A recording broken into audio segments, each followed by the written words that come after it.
warahmatullahi wabarakatuh. Berjumpa kembali dengan saya Erna Devi Fianti, CGP Angkatan 9 dari SMP Negeri 173 Jakarta.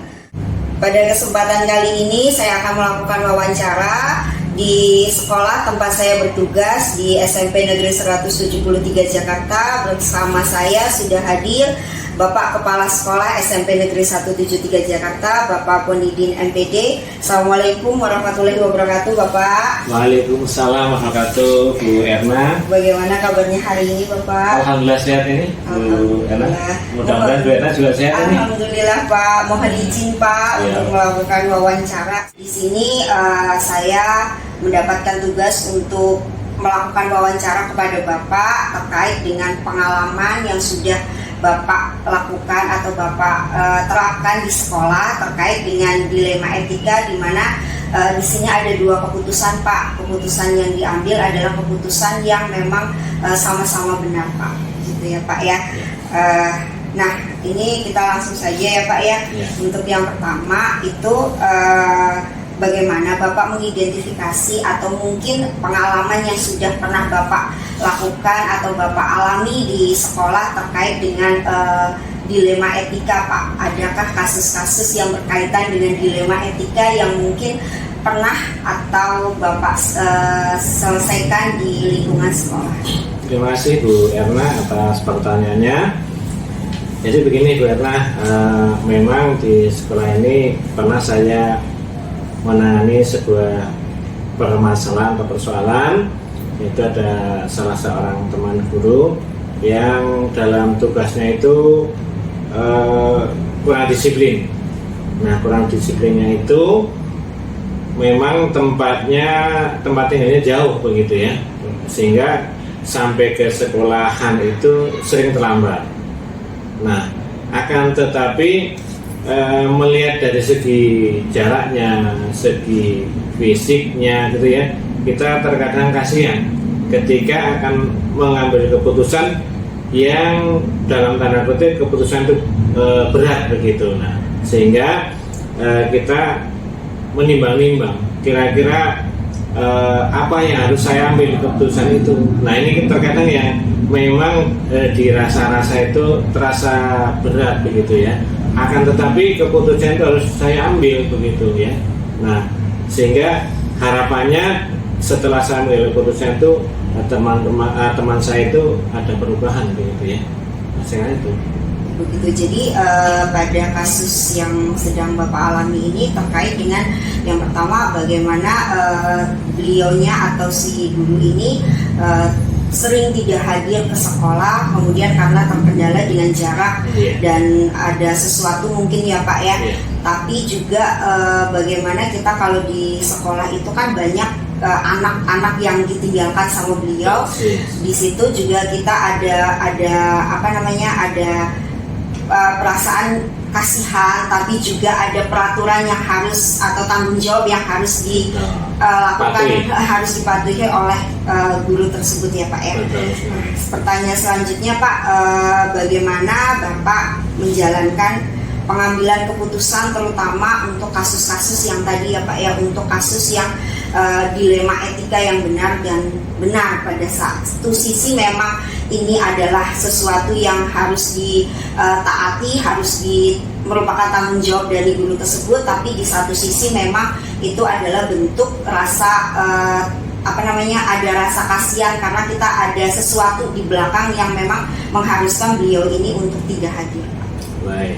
Nah, untuk yang pertanyaan ini adalah saya melihat kira-kira nanti ketika saya mengambil keputusan itu kebermanfaatannya seperti apa, perubahannya itu seperti apa. Nah, karena antara dua permasalahan ini harus adil begitu ya. Nah, kemudian juga harapannya itu dampaknya itu lebih baik begitu, baik terhadap guru tersebut atau terhadap tadi siswa. Nah, ini kita harus memberikan atau mengambil keputusan secara bijak begitu.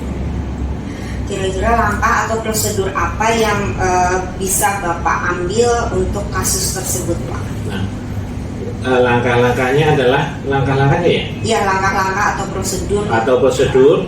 Nah, yang pertama saya melihat keputusan itu nantinya melanggar hukum atau tidak gitu ya. Kemudian yang kedua, siapa-siapa yang terlibat dalam kasus itu, dalam arti nanti ketika ada kasus ini ada guru, ada siswa, ada orang tua. Nah, ini kan menjadi bahan pertimbangan. Kemudian yang ketiga, kita juga harus mengumpulkan fakta-fakta. Nah, setelah itu semuanya kita dapatkan, maka juga kita komunikasikan dengan tim manajemen.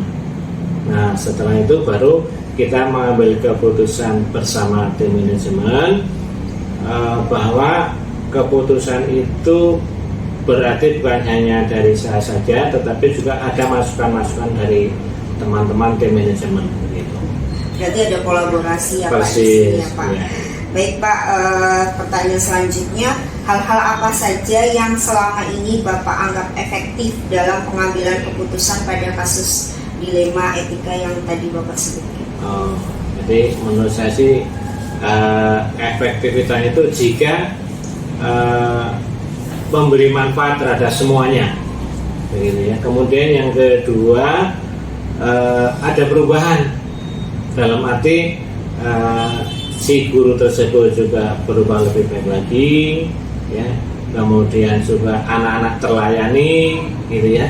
Nah, ini kemudian juga orang tua juga sebagai apa ya, semacam memantau, begitu ya. Karena terkadang kan ada laporan dari anak-anak, kemudian juga orang tua harapannya juga memberikan nilai positif terhadap apa yang saya putuskan begitu. Baik Pak, dari yang sudah Bapak sampaikan tadi, adakah tantangan Pak, tantangan atau hambatan dalam pengambilan keputusan terkait dengan kasus yang tadi Pak? Nah, kalau tantangannya itu sebenarnya di perasaan begitu ya, perasaan, kemudian bahwa keputusan itu melanggar hukum atau tidak begitu, atau melanggar ketentuan-ketentuan atau regulasi atau tidak.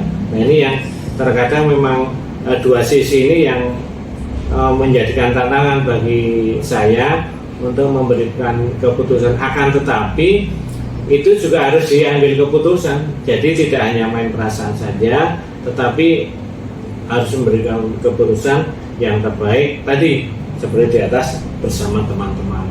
Karena ada siswa yang di sini apa ya, yang terlibat langsung, yang mereka yang merasakan karena mereka yang membutuhkan untuk pengajaran atau pembelajaran di kelasnya, gitu ya Pak ya. Betul. Nah, untuk selanjutnya Pak, apakah Bapak memiliki sebuah jadwal khusus atau jadwal tertentu dalam menyelesaikan kasus tersebut Pak?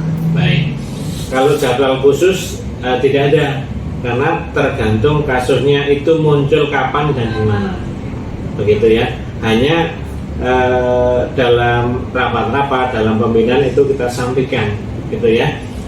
Jangan sampai ada semacam kasus-kasus ya terhadap pelanggaran tata tertib atau regulasi, begitu ya. Harapannya seperti itu aja sebagai preventif, begitu ya.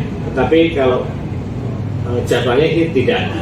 Baik Pak, ini mungkin untuk kasus yang tidak hanya untuk kasus yang dulu yang Bapak sebutkan di depan tadi, mungkin untuk kasus-kasus yang lain Pak, apakah Bapak menyelesaikan sebuah kasus itu pada saat itu, kemudian apakah ada jadwal khusus, bentuk atau prosedur yang biasa Bapak lakukan itu seperti apa? Untuk tidak hanya untuk satu kasus ini, mungkin untuk beberapa kasus gitu. Baik, kalau pengalaman yang saya lakukan tergantung kasusnya Bu ya. Kalau kasusnya ringan mungkin saya bisa langsung memberikan keputusan, memberikan arahan. Tetapi kalau kasusnya berat ya, itu yang biasa saya lakukan adalah saya komunikasikan dengan teman-teman tim manajemen. Nah, sehingga harapannya dapat masukan dari teman-teman sehingga keputusannya adalah keputusan yang terbaik. Keputusan yang terbaik untuk semua ya Pak ya. Semua, betul. Ya, ini pertanyaan selanjutnya nih Pak. Adakah seseorang atau faktor-faktor yang faktor-faktor lain yang selama ini mempermudah atau membantu Bapak dalam pengambilan keputusan terkait dengan kasus-kasus yang mungkin terjadi di sekolah atau kasus-kasus yang tadi Bapak sebutkan terkait dengan dilema etika tadi, Pak? Baik. Nah, kalau yang membantu tentu adalah tim manajemen. Ya, tim manajemen itu adalah ibarat ring satu bagi pengendalian di sekolah. Nah, inilah yang selalu saya minta, saya ajak untuk memikirkan, untuk menyelesaikan permasalahan-permasalahan yang ada di sekolah, gitu ya. Tapi juga tidak menutup kemungkinan teman-teman yang lain yang barangkali lebih berpengalaman, begitu ya. Kita minta pendapatnya untuk penyelesaian sebuah permasalahan, begitu. Berarti sebisa mungkin teman-teman dan tim manajemen itu terlibat ya Pak ya untuk membantu. Mungkin ada 1 atau 2 pendapat Betul. yang bisa kita ambil dari beliau-beliau. Nah, untuk selanjutnya Pak, bagaimana Bapak dapat mengukur efektivitas pengambilan keputusan yang telah Bapak ambil?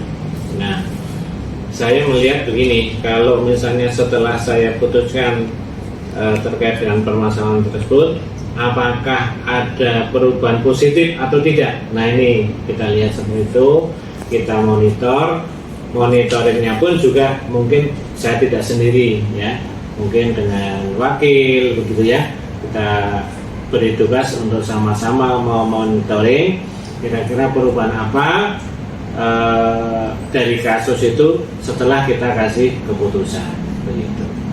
Baik Pak, pertanyaan terakhir nih Pak, dari kasus tadi yang sudah Bapak sampaikan, mungkin ada satu pembelajaran yang bisa diambil terkait dengan keputusan dilema etika yang sudah Bapak lakukan. Baik, kalau ini manfaatnya bagi saya adalah saya menambah pengalaman. Nah, sehingga ketika nanti ada kasus-kasus berikutnya atau kasus-kasus lain, saya sudah punya pengalaman. Nah, kemudian juga sebagai umpan balik terhadap diri saya sendiri, apakah saya mampu memberikan keputusan yang terbaik terhadap kasus-kasus yang ada di sekolah ini, begitu. Nah, dari 2 poin tersebut, maka harapannya ketika ada kasus-kasus yang lain bisa lebih tepat dalam memberikan keputusan. Baik Bapak, terima kasih atas waktunya, atas pengalamannya yang sudah dibagi kepada saya terkait dengan satu kasus ini yang bisa kita ambil secara panjang ya Pak ya, bercerita kemudian berdiskusi terkait dengan kasus dilema etika. Terima kasih Bapak. Assalamualaikum warahmatullahi wabarakatuh. Waalaikumsalam.